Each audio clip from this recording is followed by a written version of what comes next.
Hey class, how are you doing? I'm here this week in Delhi doing some work on forestry with a project related to Red Plus in India, funded by USAID. And right now we're trying to make our way through the streets of Old Delhi. And whoa, all right. And we'll give you more later.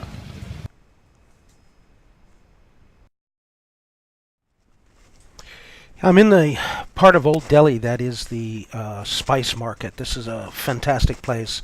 I'm here with my friend Chaya Banti, and she and her mother have taken us out to the Old Delhi at night, and we're cruising through all the hundreds and hundreds of wonderful Indian spices. India, of course, is by far the largest exporter of spices in the world, and many of the spices are from woody plants and from trees. In fact, like you can see right there in the front, the nutmeg and some of these other kind of great spices and nuts, cashews, etc., that come from trees.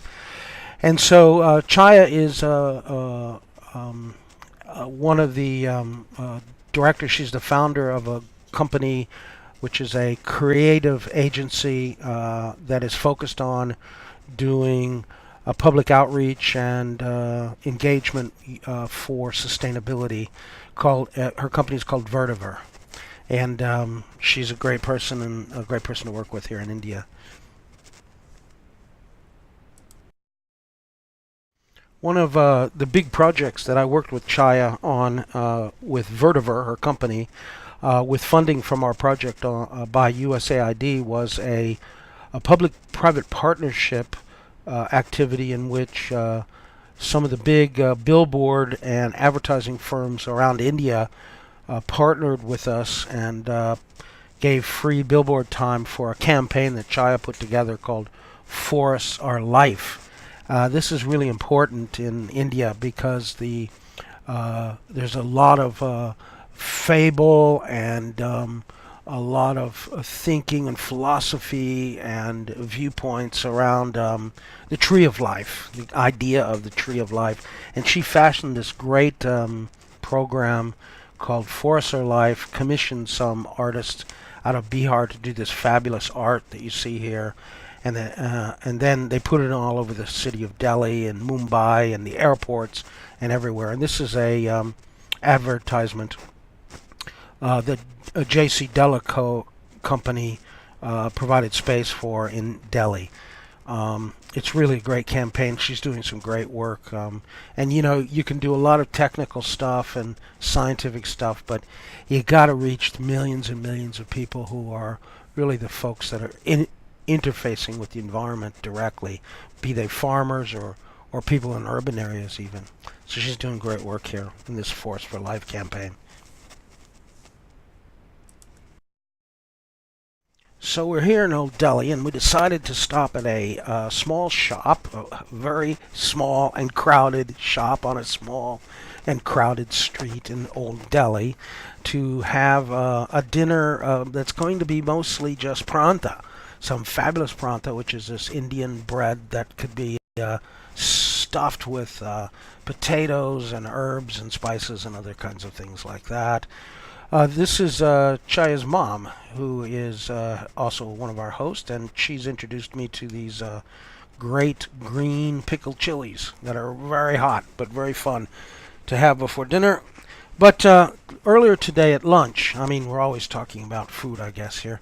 Earlier today at lunch, I had a chance to sit down with Swapan Mehra, who works with Chaya and is also one of my counterparts and colleagues in India working on projects.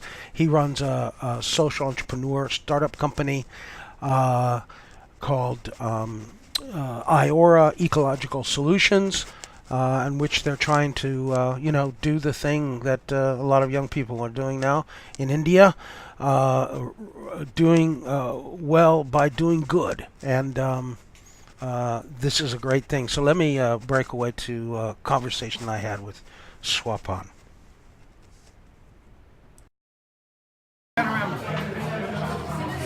Okay. Hey class, how are you doing? I want to introduce you to a colleague of mine here while I'm in Delhi, India, working on forestry projects.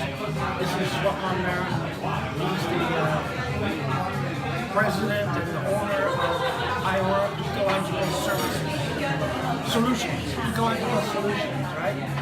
And we're working on USAID projects in India together and some other projects. Hi class, so my name is Swapan. I run an environmental social enterprise in India called IORA, like they mentioned. We have a mandate to protect India's ecosystems and promote the conservation of our forests and biodiversity. We're very excited to having collaborated with MSU for the last 4 years of developing tools, co-development between the US and India, promoting interaction of our teams and scientists to develop tools for better management of our forests. Right now we are in Delhi, Dave is here, we are discussing a number of other projects that we do together and hopefully engage a lot of you in interesting assignments to further work together on taking our technologies to scale around the world. We are sitting in a really interesting restaurant in a famous market in central Delhi called Khan Market. This restaurant is called the Soda Bottle Opener Wala and it promotes Parsi cuisine. So the Parsis are a very old Iranian race who moved to India many years ago. As you can see, I'm trying to push Dave to eat vegetarian food because as you know, non-vegetarian food is the largest contributor to tropical deforestation. So my message for today is be vegetarian and save forests. We'll talk more soon.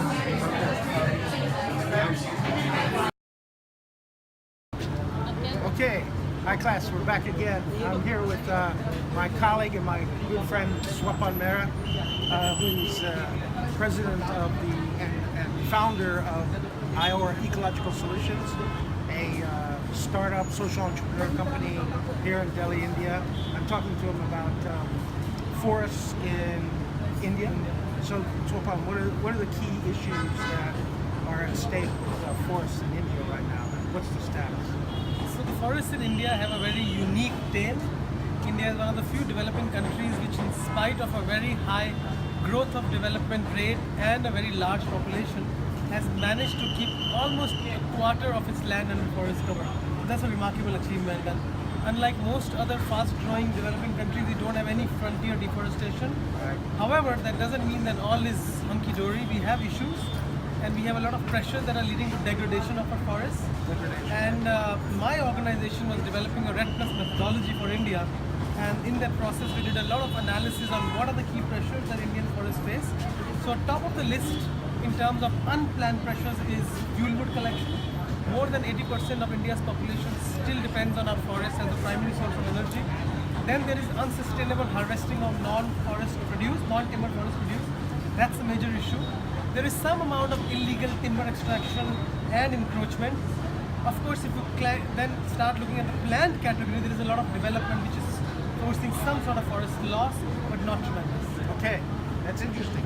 So why don't you tell me a little bit about what you were doing with the public-private partnership project you had on Forests for Life. What was Forests for Life all about? So IORA, as part of a USAID flagship project called Forest Plus, was tasked with the responsibility of developing public-private partnerships in order to promote better forest conservation for climate change mitigation in India. So we approached it in a multivariate way with a number of strategies. One was to use partnerships to raise awareness on forests. The second was to actually raise resources to invest in forestry. And the third was to build interest in large private organizations who have an impact on forestry so that they start looking at making their value chains forest friendly. The first idea was tackled by a nationwide forestry campaign called Forests Alive. We partnered with various organizations, government and non-government, to run a national campaign every year on the World Forest Day, in which was translated into a number of vernacular to raise the awareness of common citizens on forests. We highlighted the ecosystem services. The second idea was dealt with by getting some private companies, notably a very major group of India called the Mahindra Group, to invest substantially in actual forestation in Madhya Pradesh, a central Indian landscape, which was a forest landscape. And the third idea was dealt with by launching the Corporate Forest Responsibility Charter, which is an interesting charter. Any company that signs on to the charter gets to work with us to analyze how they can impact forestry better. Okay. Okay, great. Sounds like you're doing some great stuff so far. So Nice talking to you, Dave. yeah, it's good to be here in India again. Good luck, class. Okay, thanks, class. Namaste, as they say in India. Keep Namaste. working for forest. Keep working for forest. Yeah. So we are leaving Old Delhi and the spice market now. I bought some black cardamom, mace, nutmeg, some great Indian spices that come from trees, and woody perennials. I want to talk a little bit about the importance of systems of trees outside of forests. Also known as agroforestry, it's a big deal in India. As you know from what Swapan noted earlier, there's very little frontier deforestation like in the Amazon of Brazil.